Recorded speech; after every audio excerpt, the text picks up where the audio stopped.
Molweni sanibona. Ninjani niyaphila? Let's hope niyaphila bafethu. Mfowethu Mkhonzweni ngibingelelayo. Thank you so much for being here and supporting this channel. Ngiyabonga kakhulu. Cha, akukho okuningi nje njengoba kuyi weekend, kuyi Sunday, ngithi angizodlula nje ngibingelele. Bese ngisho ukuthi njengoba kusuka iviki noma isonto elizayo sobe sibuka izindaba ezihlukahlukene, but ngizoke ngithi ukugxila kakhudlwana kule ndaba ye conference of the left la bekuhlangene khona ama parties mangayibeka kanjalo noma nama movements noma ake ngithi ama organizations alwela inhlala kahle yabantu abamnyama, alwela impilo engcono kumuntu omnyama, futhi are openly against ama imperialist.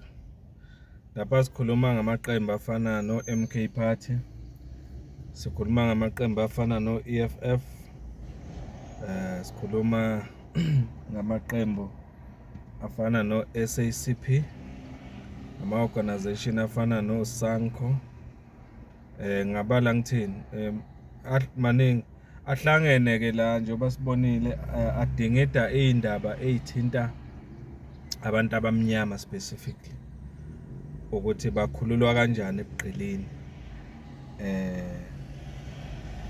ababuthola kubacindezeli and all that. So zoke sethu ukubheka nje sigxile kakhulu ukuthi kusho ukuthini ukuhlangana kwabo njengoba bebehlangene futhi behlangene amalanga nje mangaphosi sibaqale ngoLwesihlanu kuze kube namhlanje la badingida khona le indaba engikhuluma ngazo. Soke sithi ukubheka ikakhulukazi ukuthi njengoba sibheka kuma election le conference the conference of the left sizoyibhekisisa, sike sibheke nje nalokuthi kungani kuthiwa ngama left noma i-conference of the left, usho ukuthini lo left, and sibhekisise ukuthi ingabe bonke labo bahlangene la singaba regard yini vele njengaba ku left, ngoba engathi kunezinto eziningi okuthi kufanele siyidingide la siyibhekisise kahle. I-ANC ke ikhalile kakhulu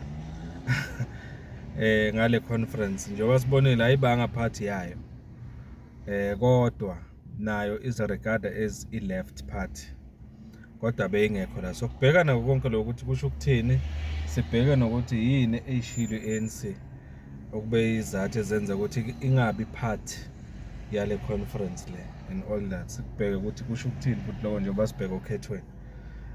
So kubheka nje kakhulu lokho ke njengoba kusuka lesonto elizayo siphinde sibukisise ke nendaba eqhubekayo ye war between South Africans nama illegal foreigners, okuyi-war engeke ngithi yi-war ngokuqondile, but yimpi efufusayo ekhona phakathi kwama South African nama illegal foreigners.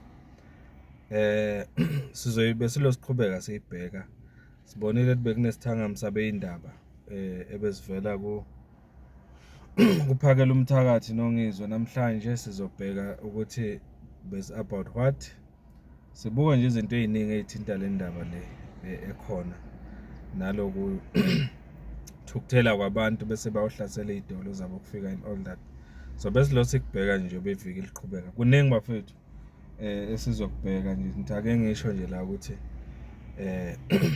yiloko in summary esobe sikubheka kule viki elizayo.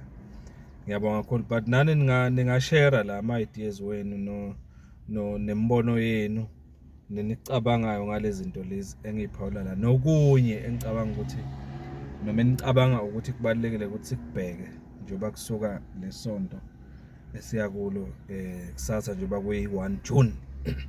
Sikubheke konke lokho, sibhekeke kakhulukazi nokunye nje okufana nokuthi inyanga kaJune le inyanga ye registration i-IC ibeke usuku mangaphosisi 20 ne-21 June ukuthi kube insuku ezimbili zokurejista kule nyanga.